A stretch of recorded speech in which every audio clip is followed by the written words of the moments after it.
10 znakov extroverta. Komunikatívnosť. Radi vedú rozhovory a ľahko sa zapájajú do dialogu s ostatnými. Sebavedomie. Majú tendenciu byť sebaistí a neboja sa vystúpiť z davu. Aktívny životný štýl. Často majú radi dynamické a energické aktivity, ako športy, tanec alebo cestovanie.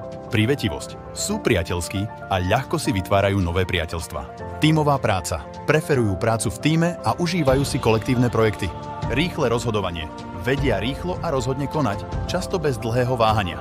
Optimistický prístup. Majú tendenciu vidieť svetlú stránku veci a sú často pozitívne naladení. Vyhľadávanie pozornosti.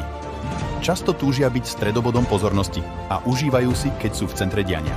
Vyjadrovanie emócií. Neboja sa prejaviť svoje emócie, či už sú šťastní, smutní alebo nahnevaní. Otvorenosť. Extroverti sú často veľmi úprimní a nemajú problém vyjadriť svoj názor, postoj a myšlienky. Naším cieľom je inšpirovať a zlepšovať život druhým. Pridajte sa k